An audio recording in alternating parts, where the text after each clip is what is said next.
Selamat pagi Mbak. Selamat pagi. Maaf mengganggu waktu ya Mbak. Iya, nggak apa-apa.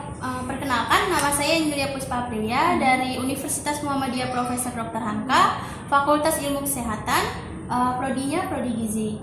Di sini saya ingin memberi edukasi sedikit untuk Mbak. Iya. Apakah Mbak bersedia? Bersedia sih. Mengenai apa nih sebelumnya? Mengenai perilaku hidup sehat cegah diabetes. Oh gitu. Sekarang kan banyak tuh ya Mbak, orang yang terkena diabetes gara-gara pola makan yang tidak teratur. Benar.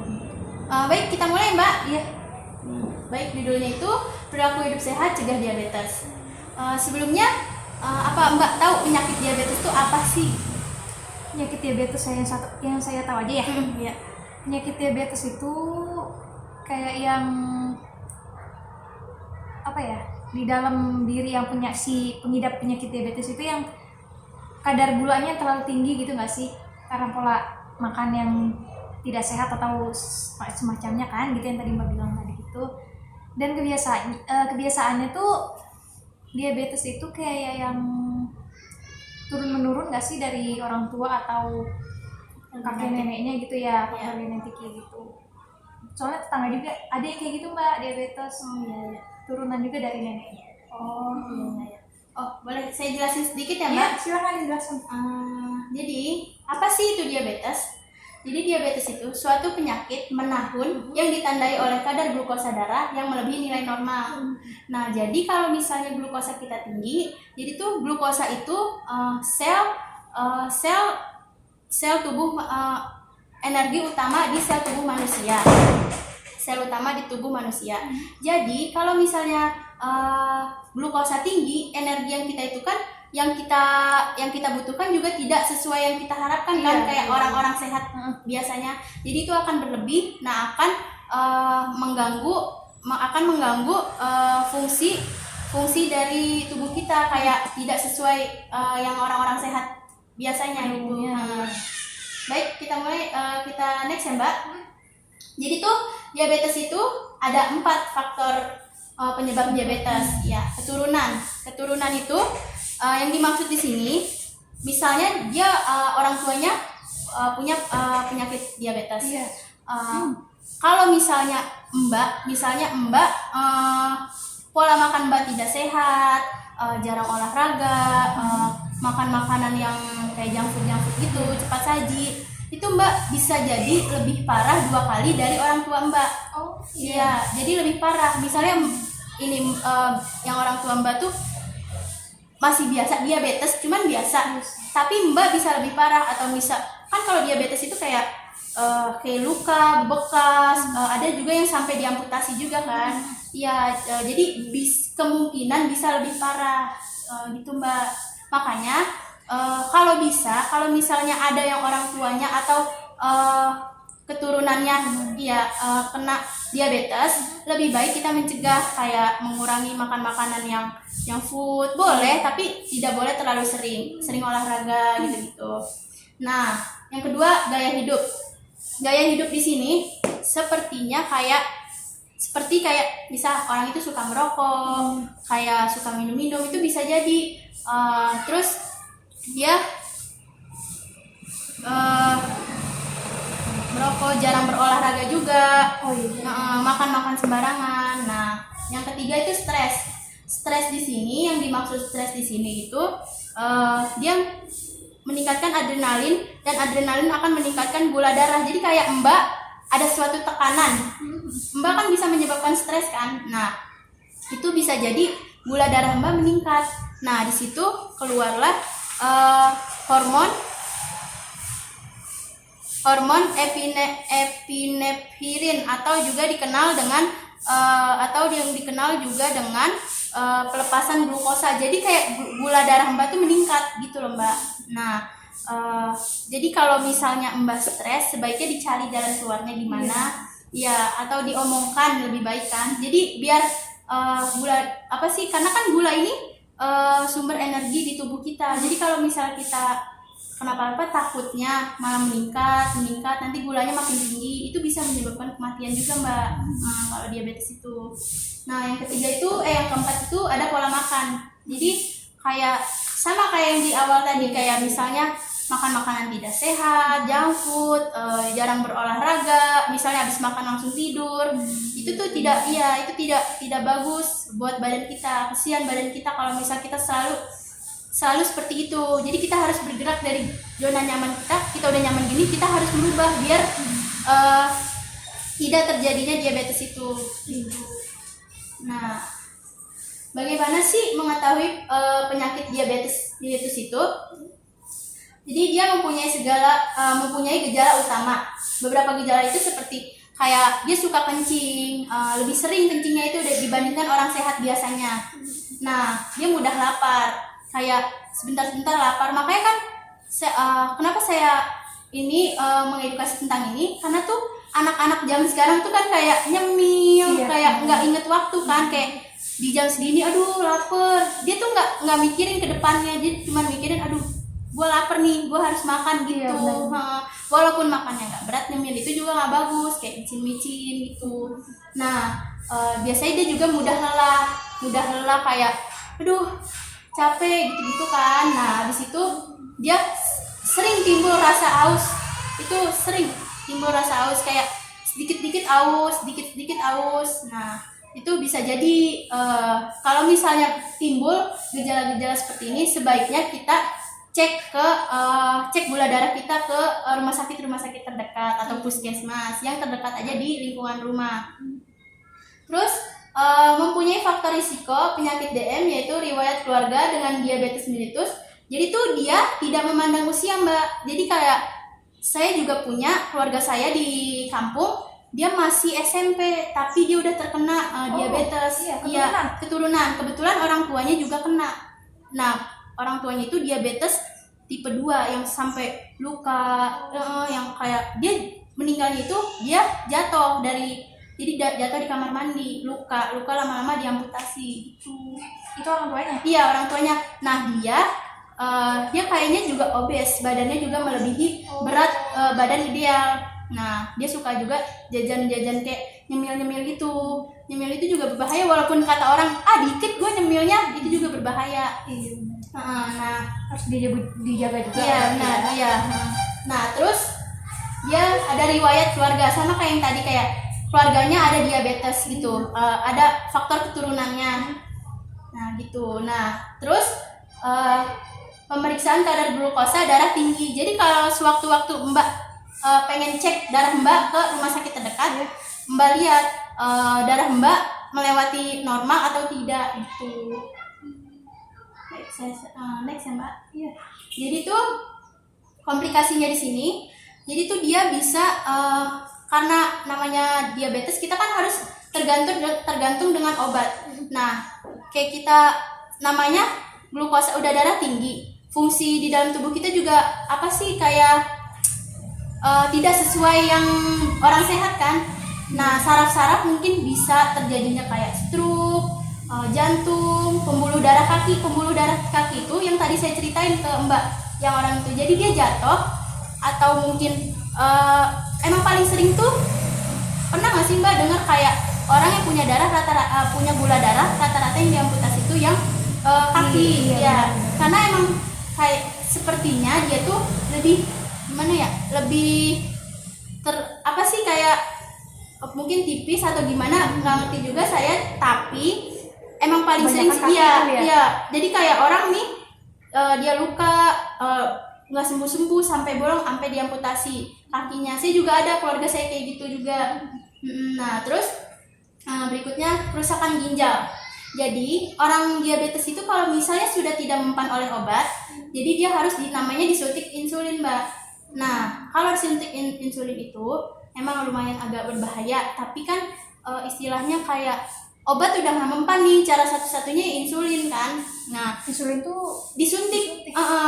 Jadi kita masukin obat ke badan, karena kan obat udah nggak jadi lewat suntikan itu. Tapi jadi itu berkali-kali atau emang hanya setiap sebulan sih, setiap sebulan sekali, pokoknya setiap check up rutin gitu ya, rutin. Nah, kebetulan ada juga jadi kayak gitu. Jadi dia check up, oh gimana nih, normal nggak, dilihat kan. Kalau misalnya pokoknya disuntik, karena dia udah nggak mempan lagi, Mbak, oleh obat biasa. Nah, bisa juga dia karena keseringan minum obat itu ginjalnya juga bisa terpengaruh, jadi kayak bisa ginjalnya rusak atau gimana gitu. Iya, bermasalah karena keseringan, namanya tubuh dikasih obat gitu kan pasti akan mengalami ya sakit ginjalnya, kayak kerusakan ginjal.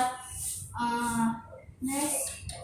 Jadi di sini agar kita tidak terkena diabetes, kita bisa Mbak semulai dari sekarang ini nih jadi ada namanya 3J, jadwal, jumlah, jenis. Jadi jadwal itu kayak makan kita harus kita jadwalin, iya teratur. Nah kita harus teratur, misalnya Mbak saya belajar, jadi kalau misalnya boleh nyemil, jadi kalau misalnya pagi kita sarapan, sebenarnya tuh makan itu sebenarnya 3 kali yang dianjurkan Mbak. Pagi, siang, dan sore atau malam, paling itu jam 8 kan. Nah boleh Mbak nyemil di jam seling-selingan itu, jadi kayak pagi mau ke siang itu kan dari jam, bisa Mbak sarapan jam 8, dari jam 9 sampai jam 12 itu kan ada waktu luang, boleh, tapi disarankan makannya itu buah, kayak yang ya pokoknya yang untuk baik untuk tubuh kita, boleh.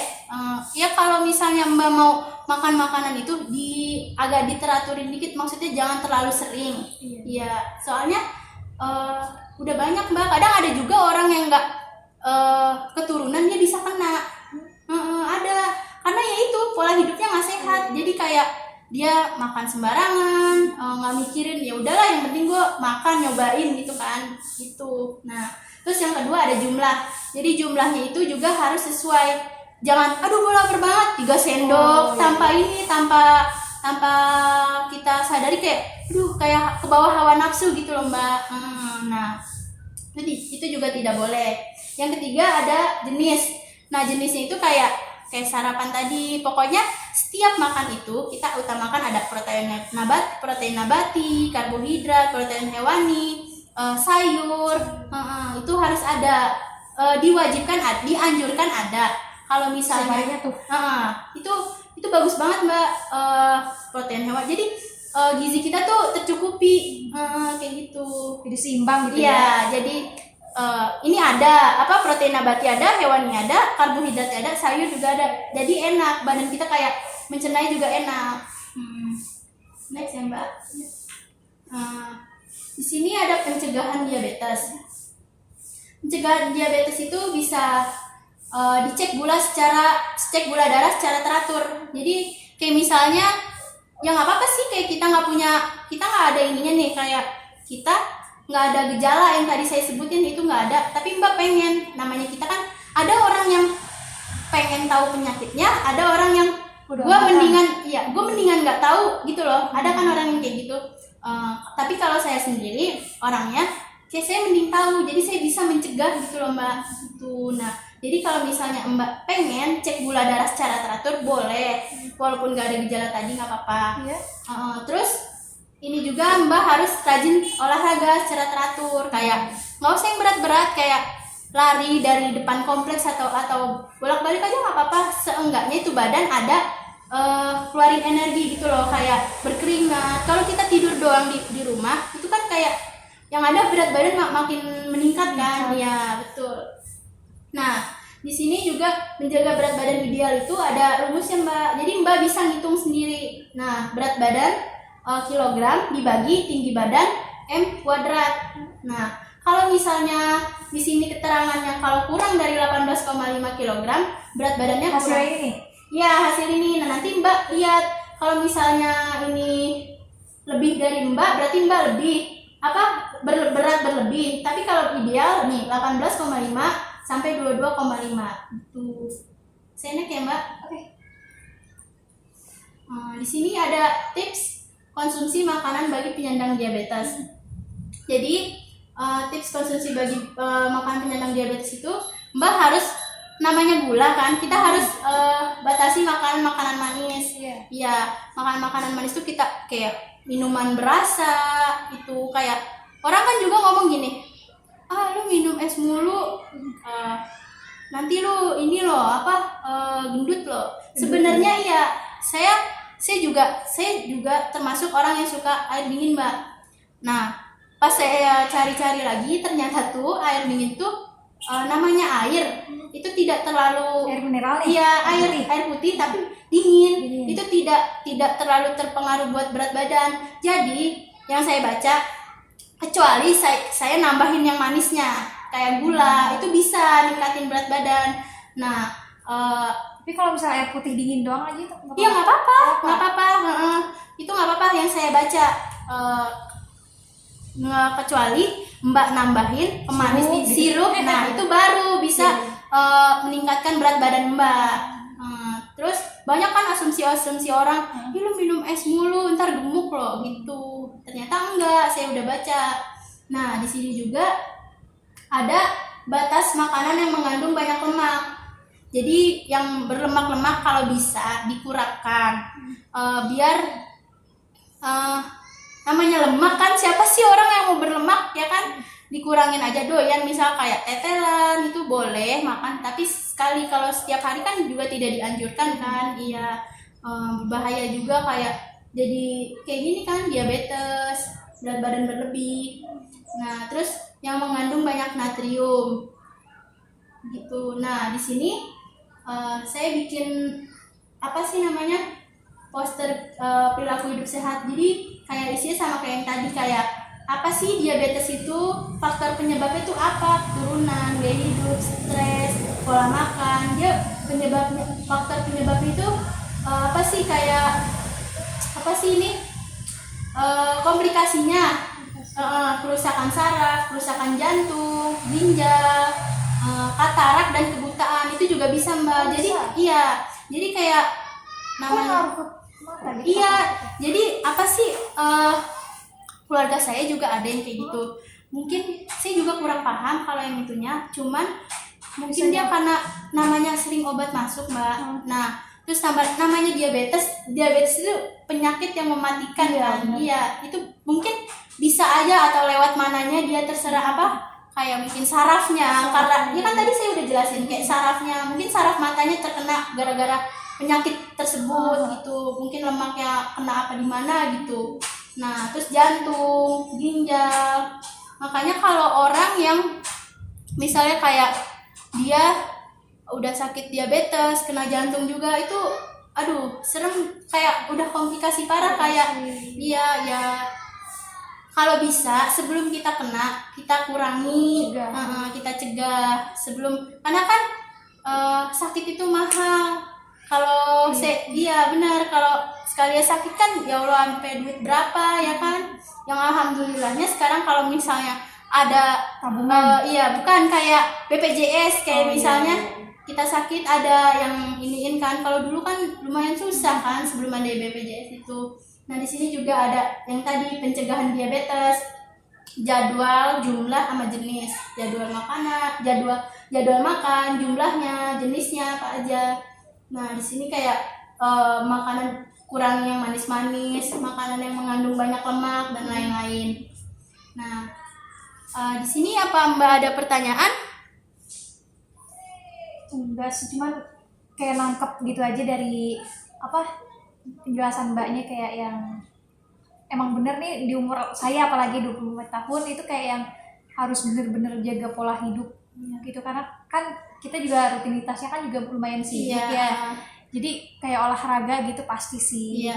Walaupun seenggaknya lari-lari di tempat juga, maksudnya alhamdulillah itu badan mau bergerak kan. Daripada kita habis makan nonton TV yang ada tuh lemak nambah, apalagi tidur.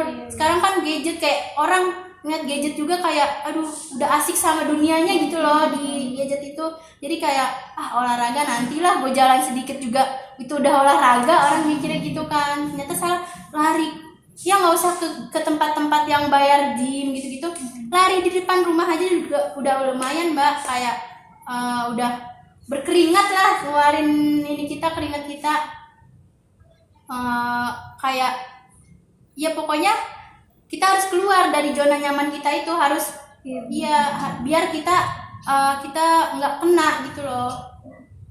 Karena kan kata orang mah kalau misalnya mencegah itu lebih baik ya daripada harus nunggu sakit tiba-tiba baru kita was-was nih. Jadi pola hidup kita harus benar gitu kan. Iya, dibilang terlambat sih ya lumayan terlambat, udah kena.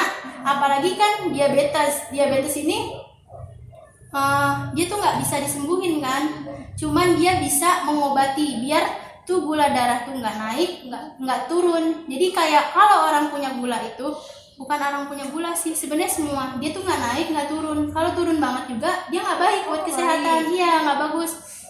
Keluarga saya ada gitu 400 gulanya 400 itu, sampai dia dirawat terus lemes aja kayak kencing mulu, sampai pakai pampers saking. Udah tua itu? Enggak, masih terbilang muda mbak, masih 40-an. Makanya kan saya bilang kalau diabetes tuh nggak mandang, tergantung di kitanya. Ada yang saudara saya yang di kampung itu kena SMP loh mbak, masih belasan tahun kan. Makanya saya juga kayak saya gemuk, kayak misal kita gemuk nih, pasti kan lu ini kali orang nggak dibilang obesitas terkena diabetes loh. Bisa jadi diabetes itu bisa jadi kita terkena diabetes itu obesitas itu bisa nyebabin diabetes, karena kan diabetes tuh kayak kita gemuk, berat badan berlebih, terus kayak konsumsinya pasti yang kayak gitu yang tadi saya sebutin, yang manis-manis, lemak, junk food kayak gitu-gitu. Itu bisa jadi memang enak sih, nggak bisa dipungkiri. Iya benar kan iya.